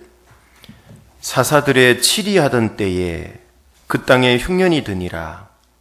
유다 베들레헴에 한 사람이 그 아내와 2 아들을 데리고 모압 지방에 가서 우거하였는데 그 사람의 이름은 엘리멜렉이요 그 아내의 이름은 나오미요 그 2 아들의 이름은 말론과 기련이니 유다 베들레헴 에브라 사람들이더라.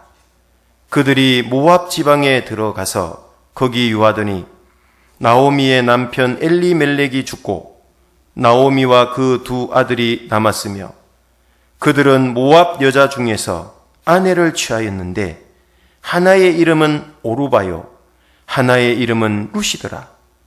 거기 거한 지 10년 즈음에 말론과 기럨 두 사람이 다 죽고 그 여인은 두 아들과 남편의 뒤에 남았더라. 어떤 상황인지 이해되시죠? 이스라엘 땅에 흉년이 들었습니다. 엘레멜렉이라고 하는 남편 가장이 아내 나오미와 두 아들 말론과 기럨을 데리고 그 흉년을 피해가지고 모압 지방에 내려가 살았던 겁니다. 아무리 흉년이 들어도 약속의 땅을 떠나면 안 되는 거예요. 아브라함도 기근 때문에 애굽으로 내려갔다가 큰 낭패를 볼 뻔했잖아요. 아내를 잃을 뻔했잖아요. 구원받은 그리스도인이 신앙생활 하다 보면 많은 고난과 어려움이 찾아와요. 그렇다더라도 하나님의 이 축복의 이 교회를 떠나면 안 되는 겁니다. 그런데 모압에 내려가서 살다가 어떤 일이 있냐면 엘리멜렉이 죽었어요. 3절에. 남편이 죽은 겁니다. 일종의 징계일 수 있습니다. 뿐만 아니라 이제 그 땅에 거한 지 한 10년이 됐어요. 두 아들은 모압 여자를 아내로 맞이했고 그렇게 해서 한 10년이 지났는데 어떤 일이 벌어졌냐면 5절에 말론과 기럨 두 아들도 다 죽어버린 거예요. 그 여인 나오미는 두 아들과 남편의 뒤에 남았더라. 정말 비참하죠. 그런데 나오미만 비참합니까? 이 모압 며느리 아내 둘 룻과 오르바도 정말 비참하죠. 결혼 생활에서 10년 동안 알콩달콩 잘 살았는데요. 이게 웬 날벼락입니까? 10년이 지나고 났는데 자기 남편들이 그냥 다 죽어버린 겁니다.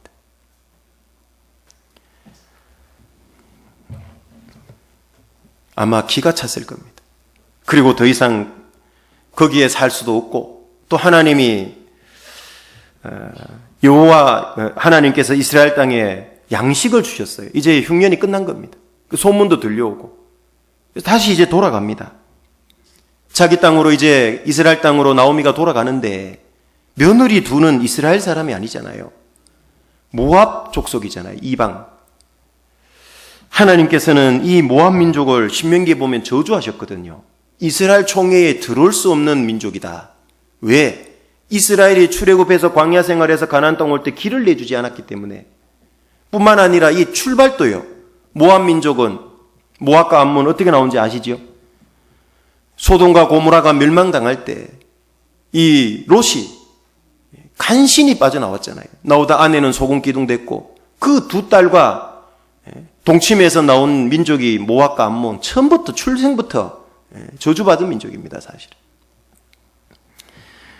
그 모압 민족이었던 두 며느리는 자기 민족에게로 돌아가라고 얘기를 한 겁니다. 8절로 가보시면은요. 여호와께서 8절입니다.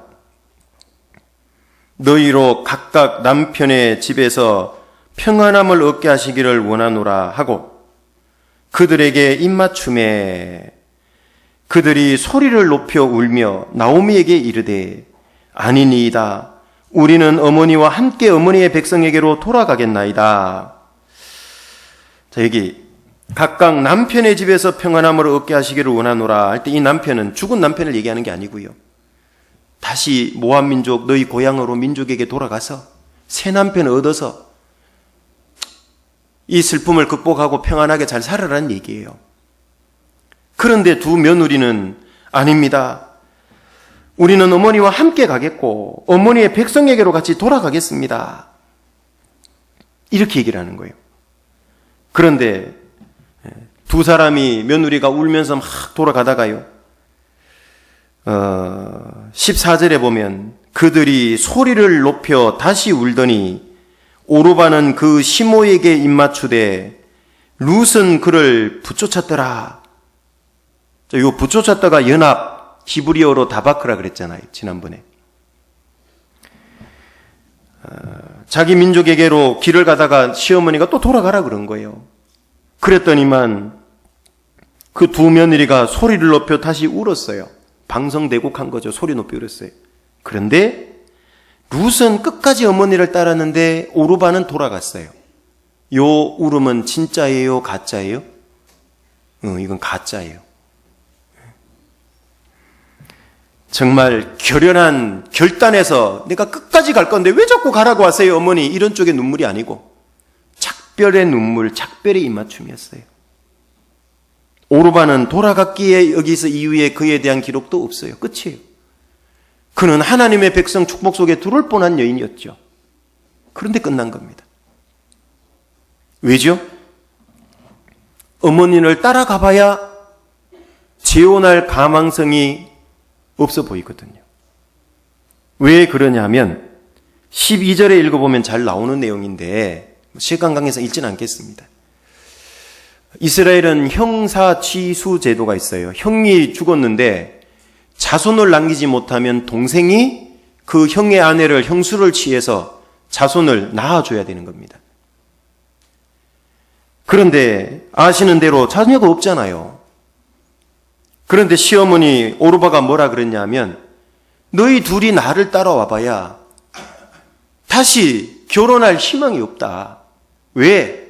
내가 이 나이에 아이를 낳을 수도 없고 설사 낳았다고 한들 그게 아들이란 보장도 없고, 그리고 설사 아들을 낳았다 치자 그 아이가 아이를 낳을 만큼 장성할 때까지 기다리려면 너희 나이가 엄청 많이 들 텐데, 이런 얘기를 해준 거예요.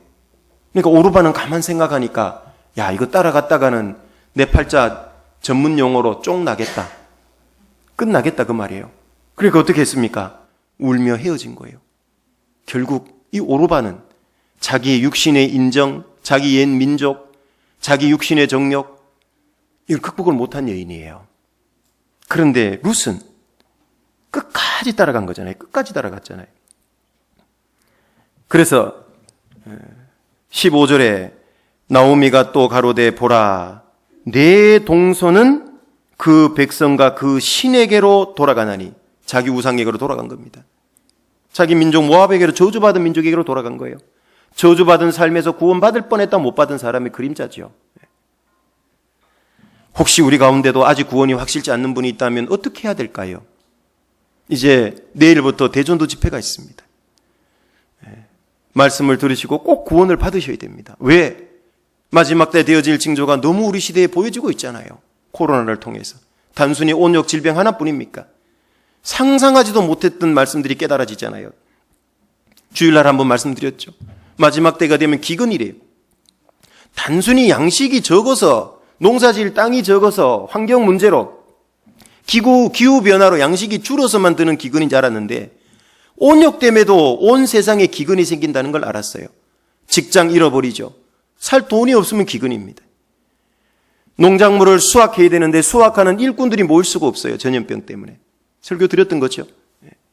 그 농작물을 가공을 해야 되는데 가공할 공장이 안 돌아가요. 전염병 때문에.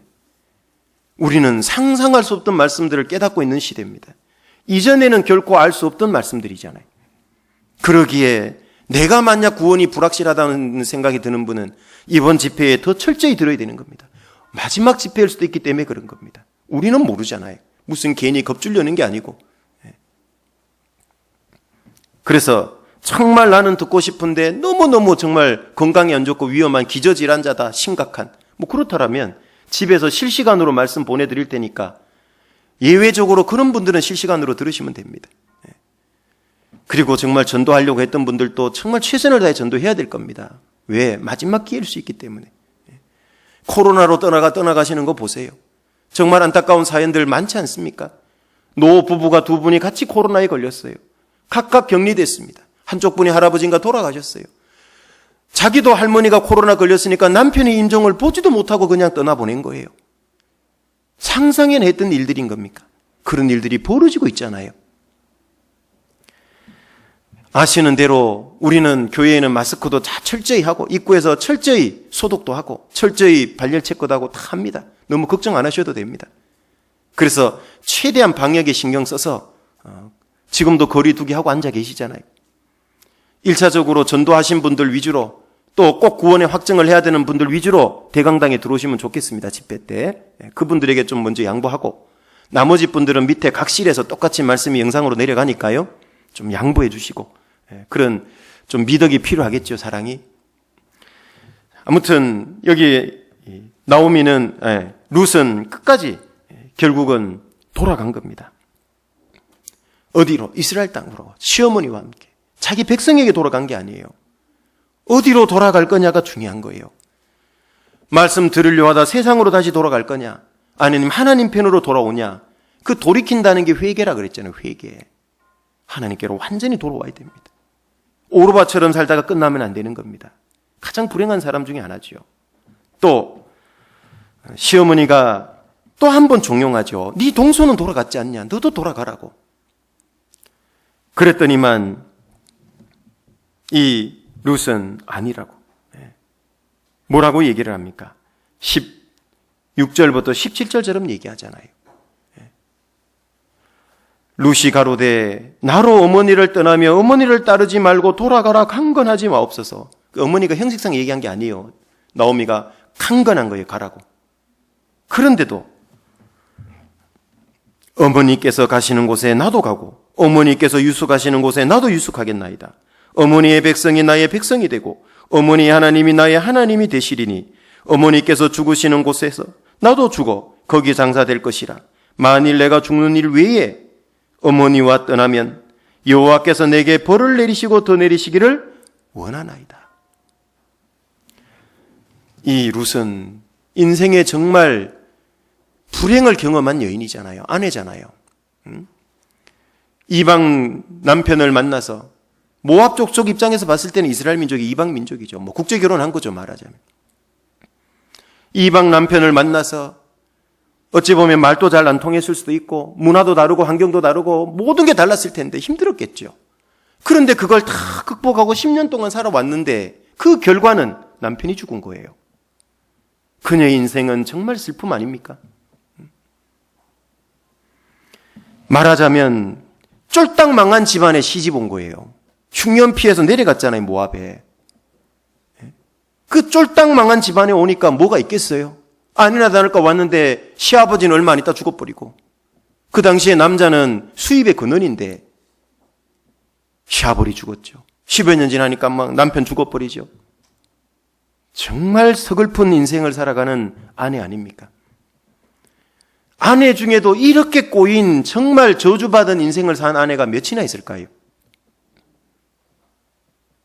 만약 누군가 나에게 결혼하라고 그랬는데 파산한 집에 시집가라 그러면 갈 청년 자매님 몇 분이나 있을지 모르겠어요. 말하자면 그런 집인 겁니다. 육신적으로 보면 아무것도 기댈 것도 없고 좋을 것도 없고.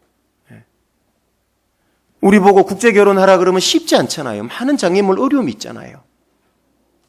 그런데도 이 룻은 성경에는 나오지 않지만 여기 17절 끝에 보면 여호와에 대한 믿음이 있잖아요. 하나님에 대해서 아마 모압 민족 대대로 들었을 수도 있고 또 결혼해 와서 하나님에 대해서 제대로 들었을 수도 있고 믿게 됐을 수도 있고 어떻든 하나님에 대한 확실한 믿음을 가지고 있었던 겁니다. 이 룻이 정말 그 불행한 가정생활, 결혼생활이 나중에는 결국 이스라엘 땅에 들어가서 어떻게 바뀌죠? 보아스를 만났잖아요. 예수님의 모형과 그림자인 보아스입니다. 그녀의 인생은 말 그대로 신앙 역전 인생이 된 겁니다. 신앙적으로. 가장 행복한 여인이 됐던 겁니다. 그런데 그 보아스 나이가 많았다는 거 아세요? 예? 자기 시아버지 뻘이요. 그래서 기업 물을 자라고 나오잖아요. 같은 친족이기 때문에. 그런데도 거기에 딱 아내가 되는 거 보세요. 이 룻이 아내로서 결국 최고의 축복을 받잖아요. 그러면 나도 아내로서 가정생활할 때 축복받는 비결이 뭐냐고요? 룻처럼 살면 되는 거예요. 룻처럼. 현재 불행한 내 삶이 보아스는 예수님에 대한 그림자라 그랬잖아요. 예수님 만날 때 진짜 남편 만날 때 최고로 영광스럽고 축복받는 진짜 결혼생활이 시작되는 거잖아요. 그러려면 어떻게 살아야 돼요?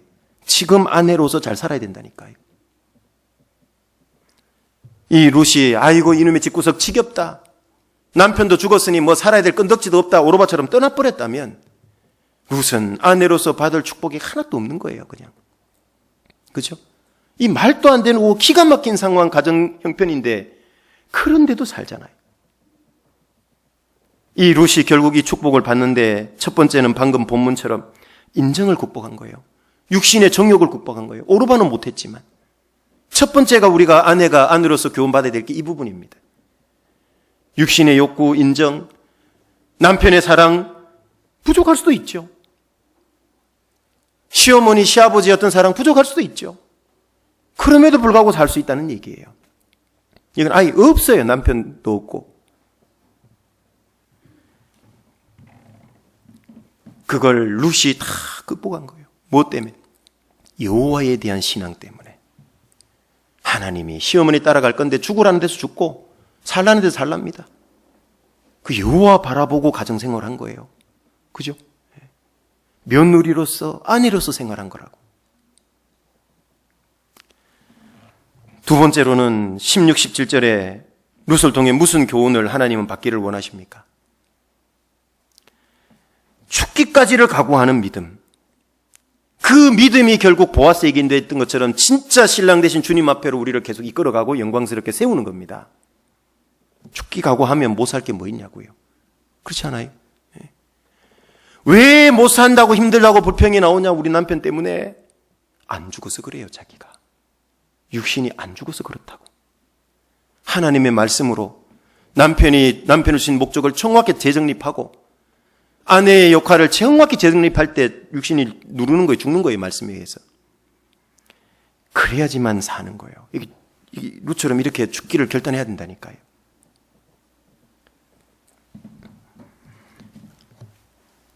이걸 보아스는 이 룻의 신앙의 모습을 다 듣고 알았던 거예요. 여기 2장 11절 12절로 가보세요. 보아스가 이렇게 얘기를 합니다. 11절 12절입니다.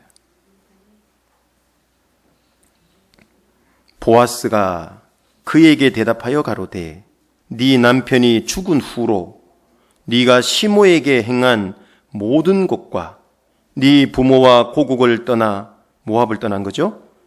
전에 알지 못하던 백성에게로 온 일이 내게 분명히 들렸느니라. 여호와께서 네 행한 일을 보응하시기를 원하며 이스라엘의 하나님 여호와께서 그 날개 아래 보호를 받으러 온 내게 온전한 상 주시기를 원하노라. 보아스도 다 듣고 보았어요. 맞죠?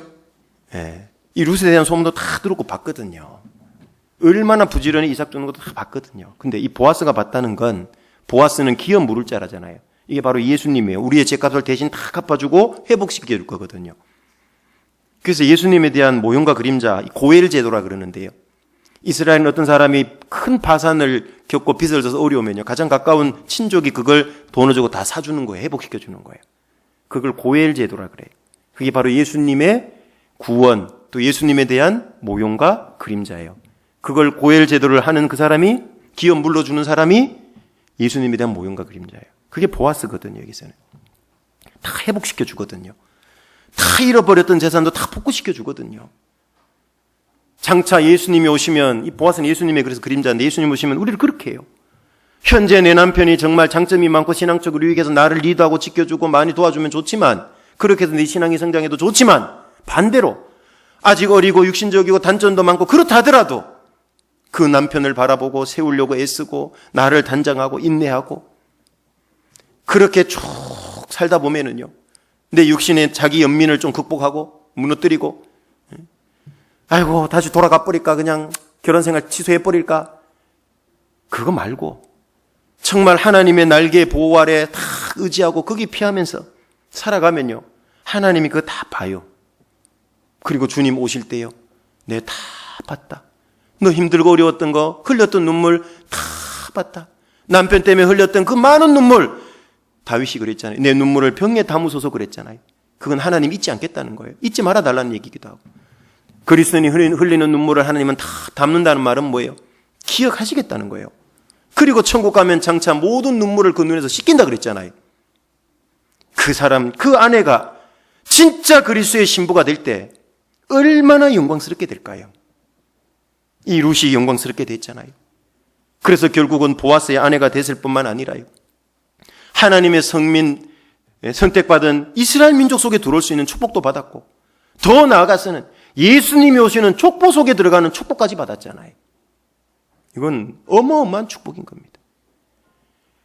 아내로서의 정말 저주받은 생활, 저주받은 것처럼 보이는 생활, 거기에 자기 연민에 빠져서 아이고 내 신세야 하고 그렇고 한 신세 한탄하고 남편이나 죽은 남편이나 원망하고 불평하고 살았다면요, 이 룻에게 이런 축복은 임하지 않았을 겁니다.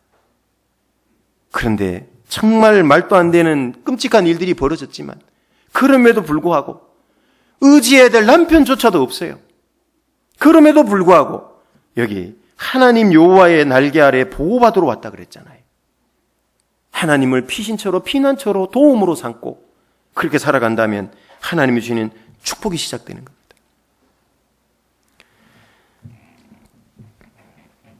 하나님은 표시 안 나게 룻을 돕고 계셨던 거예요. 왜? 죽기를 각오하고 하나님을 선택했기 때문에. 1장 22절로 가보세요. 우연을 가장한 하나님의 필연적인 도움들이 숨어 있어요. 1장 22절.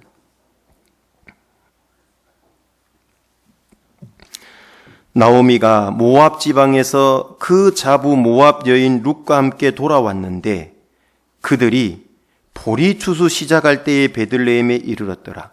아니, 보리 추수 얘기를 왜 뜬금없이 써놨을까요? 돌아왔는데 그때가 뭐냐면 보리 추수 때예요. 아시죠? 맥추절에 있는 그때입니다. 돌아왔는데 그때가 하필 보리 추수 때. 아니, 그 많은 1년 중에 다른 때 돌아올 수도 있잖아요. 그런데 보리 추수 때 딱 돌아왔어요. 그리고 2장 3절로 가보세요. 2장 3절. 룻이 가서 베이는 자를 따라 밭에서 이삭을 줍는데 우연히 엘리멜렉의 친족 보아스에게 속한 밭에 이르렀더라. 이것도 우연을 가장한 하나님의 필연이에요. 보리 추수하는 밭이 한두 개겠냐고. 추수식이면 여기도 타작하고 여기도 타작하고 걷어서 많이 하죠. 그런데 보리 추수 때 돌아왔는데 그 이삭 떨어진 걸 주려고 갖는 밭이 누구 밭이냐면 엘리멜렉, 자기 시아버지의 친족 보아스 밭에 간 거예요. 근데 거기 우연히 이렇게 나오잖아요. 그게 우연을 가장한 필연이라 그래요. 하나님의 섭리, 조율이라 그럽니다. 그 넓디 넓은 밭에 간데 하필 그 밭에 간 거예요. 하나님의 인도하십니다. 4절. 마침, 이것도 놀라운 표현이죠. 기적의 연속이라는 게 느껴지지 않으세요? 확률적으로 말하면 다 기적과 같은 확률들이에요. 마침 보아스가 베들레헴에서부터 와서 베는 자들에게 이르렀어요. 그때 보리 이삭 주우러 갔는데 그게 보아스 밭이고, 그런데 마침 떨어져 있던 베들레헴에 있던 보아스가 왔어. 그때 딱. 아니, 이삭 주고 가고 난 뒤에 올 수도 있잖아요. 가기 전에 왔다 갈 수도 있잖아요. 그런데 그 시간을 딱 맞춘 거예요. 이렇게 결단하고 살라니까 하나님이 가만히 있을 수가 없잖아요. 아내로서 살아보다 보면 힘들잖아요. 또한 그 아내는 며느리이기도 하고 엄마이기도 하잖아요. 가정에서. 얼마나 힘들고 어려워요. 몇 가지 역할을 해야 되니까. 아내로서 흘리는 눈물, 며느리로서 흘리는 눈물, 자식 때문에 흘리는 눈물, 눈물 종류도 많잖아요. 그런데요, 하나님은 그거 다 보고 계세요. 단 조건은 하나님 의지에서 그 위치 지킬 때, 오르바처럼 떠나지 않고 자기 위치를 지킬 때, 부르신 그대로 지내라고 그랬잖아요. 말씀에. 하나님이 바꿔주지 않은 이상은 그대로 지키는 게 맞습니다. 뜻이 있거든요. 거기.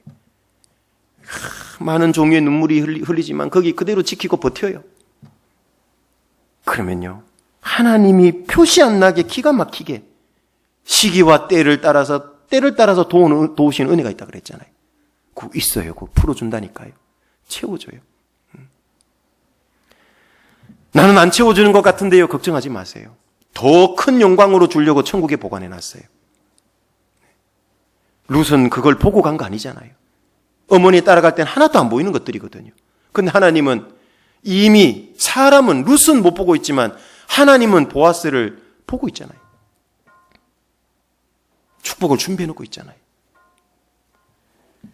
그래서 우리가 아내로서, 어머니로서, 며느리로서 축복받기 위해서는요, 가정생활 축복받으려면 이 루처럼 하면 되는 거예요. 인정을 극복하고 정말 하나님을 의지하고 바라보고 그 하나님께 기대고, 그리고 이 룻이 보아스를 만나는 축복받고 인생이 바뀌게 된 것은요, 행복해지게 된 것은, 우리도 앞으로 주님 만나서 행복해지게 되려면은요, 가정에서 부모님께 대해서 공경과 순종하는 그 삶을 살았기 때문에 그런 겁니다. 그래서 결국 보아스를 만나는 거예요. 친정 부모든 장인 장모든 시부모든 다 부모입니다. 왜? 둘이 한 몸이기 때문에. 남편과 아내는 한 몸이기 때문에 양쪽 다 부모예요. 다 잘해야 돼요. 다. 시댁 전도할 때는 의무감으로, 친정 전도할 때는 사명감으로 그러면 안 되는 거예요. 똑같이 사랑으로 해야 되는 거예요. 2장 17절로 가보시면은요, 17절, 18절.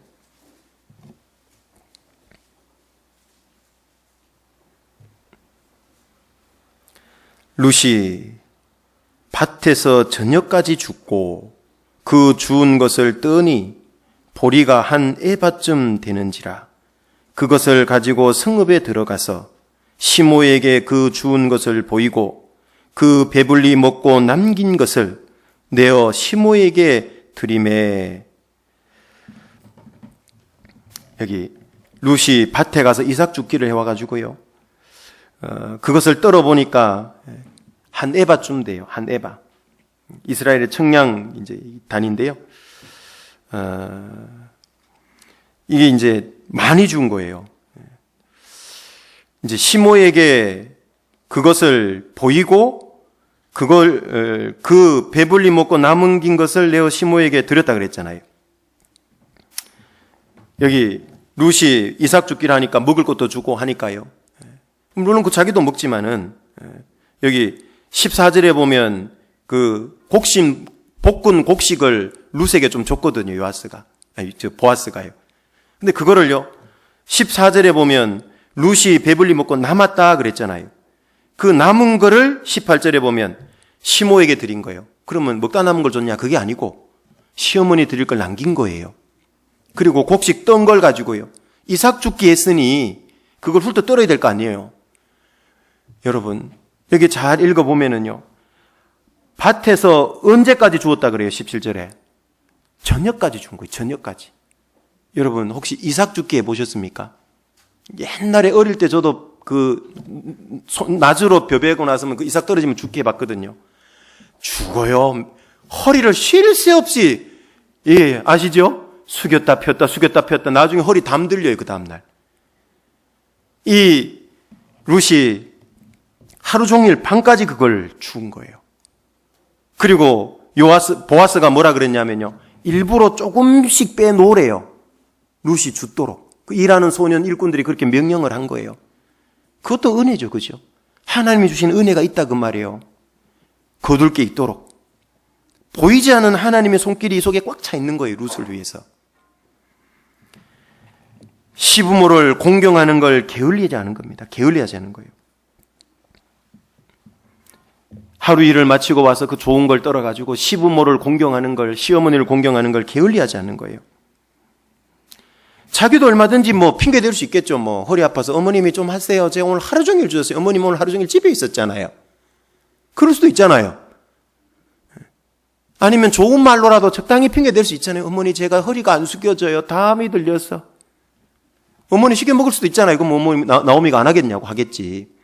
근데 그러지 않잖아요. 가정에서 부모님을 잘 공경하면은요, 그 사람 복 받도록 돼 있다니까요. 그래서 잘 아시는 대로 에베소서에도 6장 1절부터 3절에 보면 내 부모를 주 안에서 잘 순종하면, 또 내 아버지 어머니를 공경하면 어떻게 된다고 얘기하십니까? 네가 잘되고 땅에서 장수하리라. 축복받는다는 얘기입니다. 부모님은 짐덩어리가 아니고요, 하나님이 나에게 주시는 축복의 통로라는 걸 아셔야 돼요. 아내가 친정에, 남편이 본가에 잘하는 거야 당연히 잘하겠지만 반대로 남편은 장인 장모를 어르신을 며느리는 시부모님을 잘 모셔야 돼요. 그러면 그 축복이 자기에게로 온다니까요. 진짜 신랑된 주님이 오실 때 축복이 임해요. 이렇게 시부모 잘 섬기는 걸 보아스가 봤다고 얘기를 해요. 그래서 축복을 주고 아내로 삼는데 조금 더 망설이지 않잖아요, 보아스가. 그런데 이 룻이 막 깍쟁이고 지 앞가림이 나고 막 시어머니는 내팽개쳐놓고 하면 보아스가 아내 삼았겠냐고요. 삼아도 부끄러웠을 거예요. 장차 신랑 되신 주님은 룻처럼 정말 부모님을 잘 공경하고 장인 장모님을 잘 공경하고 돌아보고 그렇게 우리가 살다 가야 그리스도의 신부로서 부끄럽지 않게 되는 거예요. 그래야 우리가 축복을 받을 수 있게 되는 겁니다. 이 룻은 시어머니의 권위에 순종할 줄 아는 여인이었어요. 공경할 뿐만 아니라 질서를 너무 잘 아는 거예요. 우리 시대에 보면 어른 알기를 우습게 알잖아요. 그럼 복 못 받아요, 그 사람. 여기 2장 2절로 한번 가보세요. 2장 2절. 모압 여인 룻이 나오미에게 이르되 나로 밭에 가게 하소서 이렇게 얘기하죠. 자기 하고 싶은 대로 행하는 게 아니고 시어머니에게 허락을 맡아서 가고 있잖아요. 이 질서를 아는 거예요, 질서를. 공경할 줄 아는 거예요. 어머니 이렇게 할까? 이거 어떠세요? 좋잖아요. 어머니하고 관련된 일인데도 이런 방구 얘기 없이 자기 마음대로 다 해버리면 안 된다 그 말이에요.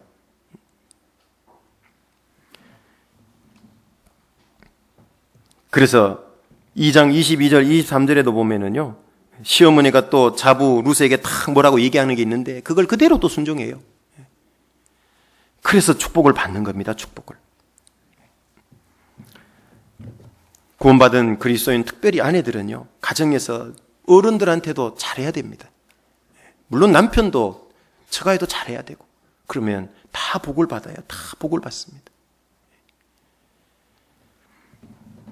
룻은 하나님 보시기에 합당한 가정 생활을 했습니다. 그래서 결국 예수님의 모형인 보아스를 만나서 정말 그 인생 후반전이 너무 행복하고 바뀌었잖아요. 우리 인생 2막입니다. 이 땅에서 죄인으로 살다가 구원받았습니다. 근데 그게 끝이 아니잖아요. 우리 인생 3막은 영원한 천국에서 영원한 삶입니다. 장차 모든 그리스도인은 완전한 남편을 만나야 되는 그 남편이 예수님이잖아요. 그분을 만나기 위해서는 우리는 어떻게 살아가야 되냐? 룻처럼 살면 돼요. 룻처럼. 그러면 정말 영광스럽게 되는 겁니다. 룻은 하나님의 백성이 됐고 약속의 땅에도 들어갔고 예수님 오시는 족보에까지 들어갔어요. 자, 구원받은 그리스도인 우리도 똑같잖아요. 구원받아서 하나님의 백성이 됐고 축복의 땅인 천국에 들어가게 됐고 예수님의 족보가 우리에게 이어지잖아요. 예수님의 피가. 이 룻은 장차 이 땅에서 우리가 남편처럼 의지하고 기대던 모든 것이 끝나요. 눈에 보이는 남편뿐만 아니라요. 남편을 의지하고 기대던 것처럼 그리스도인이 기대고 의지했던 게 얼마나 많습니까, 이 세상에. 그 모든 게 다 끝나요. 주님 오면. 남편 말론이 죽던 것처럼 말년이 죽던 것처럼 다 없어지는 겁니다, 이 세상에 거는. 눈에서 사라지는 거예요. 그리고 진짜 영원하고 완전하고 위로해 주시는 참된 남편인 주님, 우리 그분을 만나요. 그분 만나려면 아내로서 가정에 잘 살아야 되고 또 넓게 확대해 보면 그리스도의 신부로서 우리가 룻처럼 잘 사는 게 필요한 겁니다. 같이 기도하겠습니다. 은혜로우신 아버지 하나님 감사를 드립니다.